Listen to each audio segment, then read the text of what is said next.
Mudeng! You don't forget to buy something first. Ang init.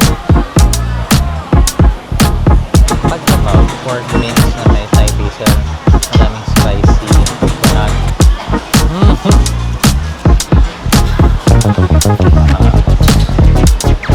Grabe, hindi joke yung sili. Gago.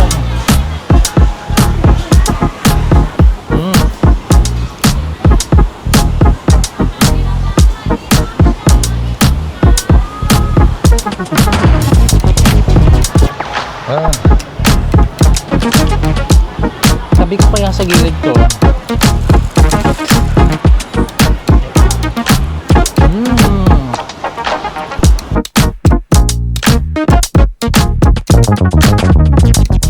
Ang goal ko is to eat on places na Thai people usually eat to.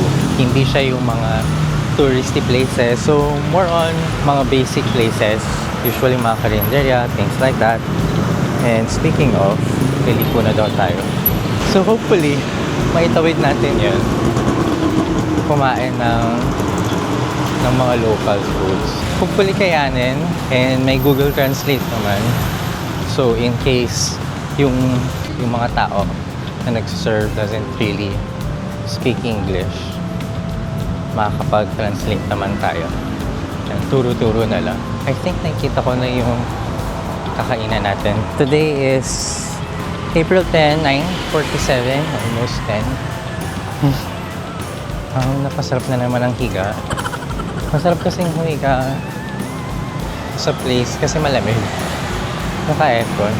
I think nakita ko na yung una nating stop. It's the Siloam Square Food Center. Look. This place. Ang init. Grabe yung tirik ng araw. Okay. Let's start looking for food. Parang ang dami dito. Yay! Mangga. 40 per kilo. Grabe ang dami. Na-overwhelm ata. Na-overwhelm ako. Ang dami.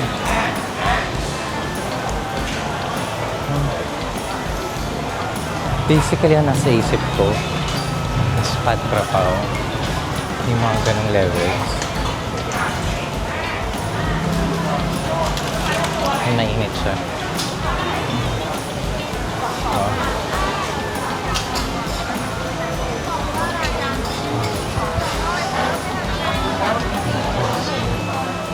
Oh, okay. So may mga tindahan din pala ng electronics dito.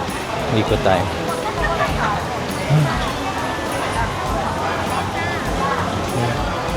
Ay, meron din, oh. Look. May tindahan ng mga baril-barilan. For the Songkran. Check mo tayo. How much? 100. Ah, 100. So hot. 100 daw isa. Ang cute. Huh? Mudeng. Si Mudeng. Ang cute. Later siguro bili tayo. Gusto ko lang kumain na ngayon. Dahil sobrang init. Grabe, sobrang init. Sobrang init sa bangko. Pilipinas ng Pilipinas. So ayokong nasa labas ng mga after lunch hours. Mas maganda sana kung nasa... Ay, ang cute nun, no? Masarap yan. Para siyang waffle na dessert na may ice cream.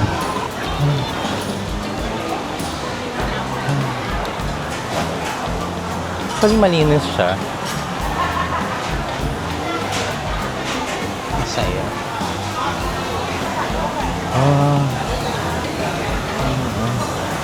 Nakita ba?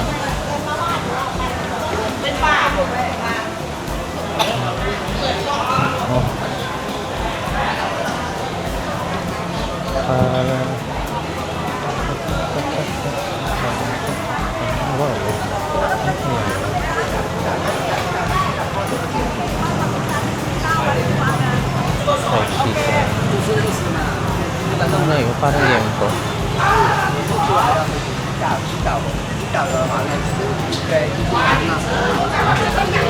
Ito ang dami eh. Oh. Grabe. Kapag nilipat ko yung camera sa sarili ko, sobrang pawis na. Oh. May mga milk tea place din sila.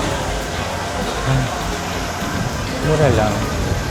Ito walang presyo. Pulaan itong part na. Ayun pala yung presyo niya. Mamaya. Hanap muna tayo ng mains. Di ba? Ang mura. Mga nasa less than 100. Ang dami nga po. Oh. But hindi pa ganun kadami yung tao. Iniiwasan ko kasi yung lunchtime. Kasi kapag lunchtime, base sa mga na-research ko, ang daming tao dito. May gulay. Ang cute na, no? May tangong. Kaso, hindi ko sure kung hindi ko pa natatranslate. Ayan, may nakita na ako. Gusto ko nung parang pagtrapaw. Saya. And 50 baht lang naman siya. Dito tayo pili.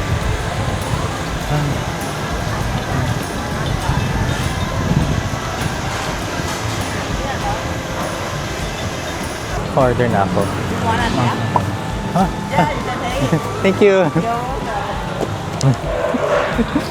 Nabala na ako ng tissue. Ang init doon kasi. This one, Yeah, this one.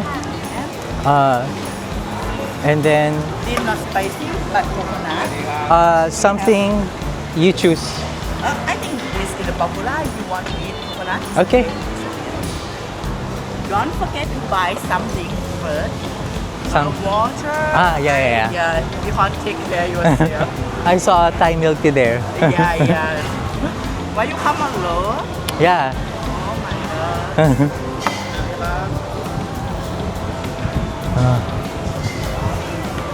It's so nice. You're not allergic food, right? No. Any? Yeah. Wala daw allergy. Let's get some spoon and fork. Sorry. How much? 50? Ah, Careful. thank you. เอาฟักทองค่ะ Ano, di ba? 50. Thank you. Sabon ka. Have a good day. Yan.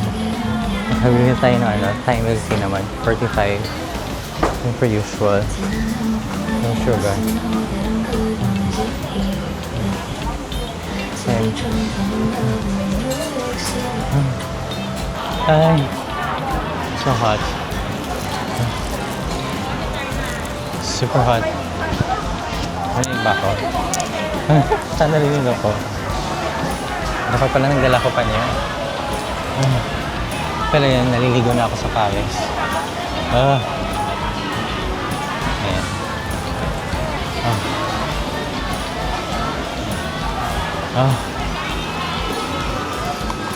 Ang init. Thai milk tea. Di ko sure kung kita. Pero yan, may haluin pa ba to? Piling ko lang siyang haluin. Kasi yung puti, nasa baba lang siya. Puti. Anyhow. So hot. May naliligo na ako. Look. I think Thai basil. Thai basil yung isa. And then pork.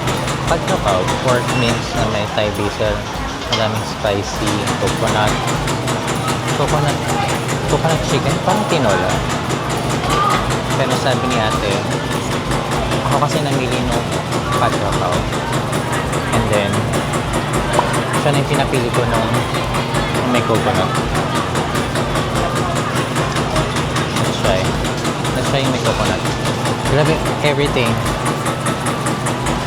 for 50 baht. So around 100 pesos something. Ang dami niya, oh.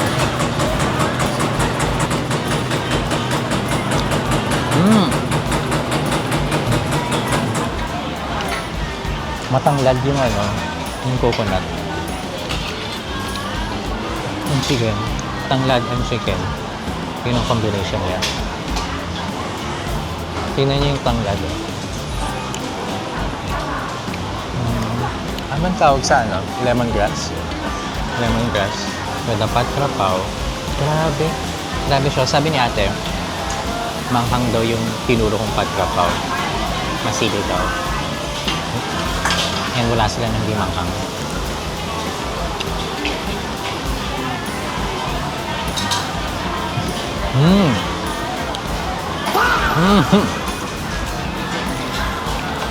Anghang nga. Gagi, maanghang nga.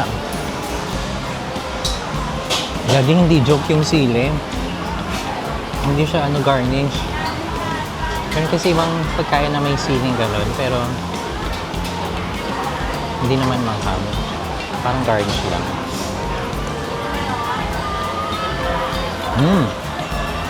Naliligon din naman ako sa pawis, so okay lang kumain ng manghang.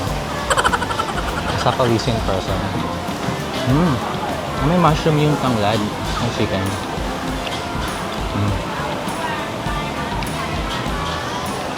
Parang okay yung binigay niyang recommendation. Nalagyan ng coconut yung partner. Kasi itong dalawang ulam and then kanin. 50 baht. Parang lahat ng halos dito, nag-range ng 50 to 70 baht. So para ma-power daw niya ang anghang ng pagpapaw. Itong coconut milk na chicken mushroom yung nirecommend niya. Gaga.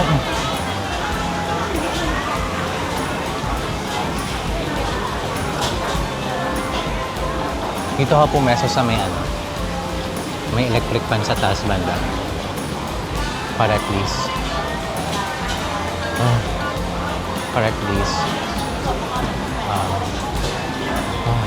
may hangin. Grabe.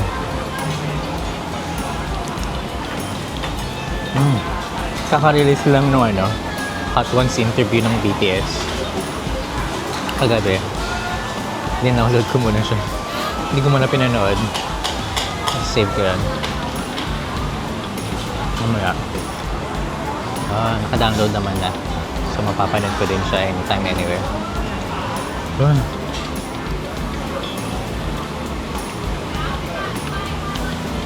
Parang puti ko.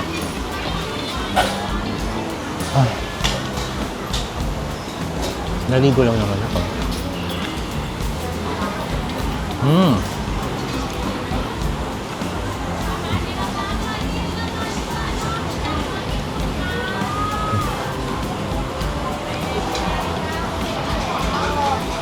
Mabait si ate. Actually, dalawa sila nagtitinda. Tinawag ni ate yung isang mas may English speaking powers. Kaya naka-order ako. Grabe, naliligaw na ako. Nakikita ba sa camera yung pawis ko?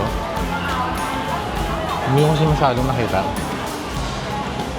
Kasi maliit yung screen. Tapos kanina, nakita kong water gun. 100 lang din. Sa Central World, nasa 125 siya. So, mura na. Nakabumili ako mamaya. Para matry natin.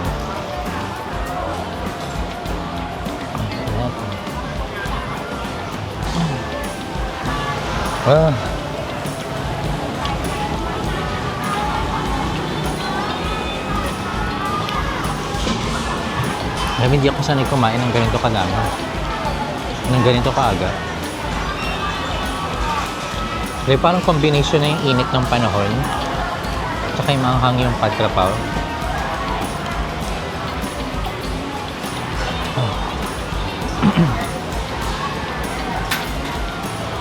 Kaya sobrang pinagpapawisan ako. Tabi ko kaya sa gilid to yung mga sili. Kasi Para malaman ko kung nasa na yung kakain. Baka kasi ma-shoot sa bibig ko. Grabe. Wala nang sila.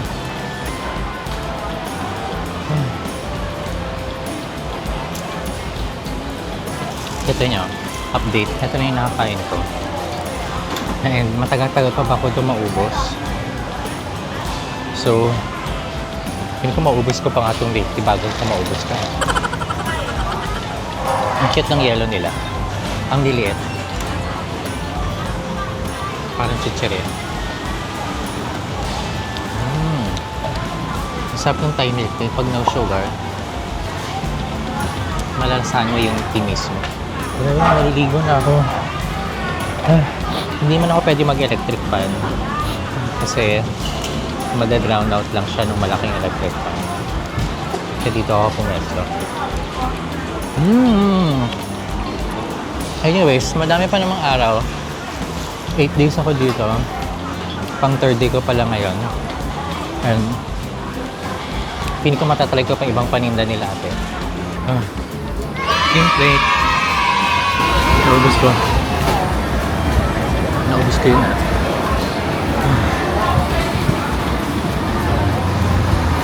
Buti na lang coconut yung binigay niya. Sa recommendation. At least na subdue na yung kahit pa paano. Sarap.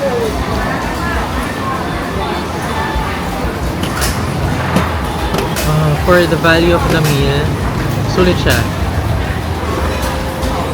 Pinakaiba lang niya sa mga nasa loob ng mall.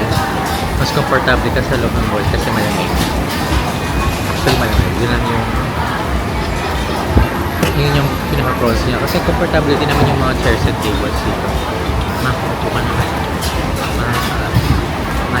Malinis naman. Actually nililinis nila yung mga lamesa. Every now and then. Wala nga masyadong kalat eh. Diba? Wala masyadong kalat.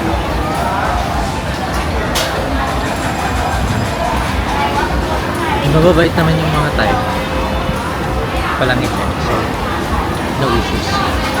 Ito sa labas lang ng market. Yung grapes, 150. Okay. Medyo sulit siya ata. Hindi ko sure. And then may mga bulaklak na ito.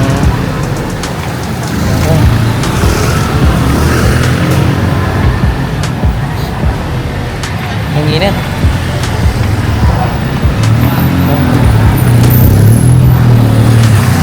Masaya. Masaya. Ang dami. Parang banana cue yun. Ito meron din silang mango sticky rice. Pero busog na kasi ako.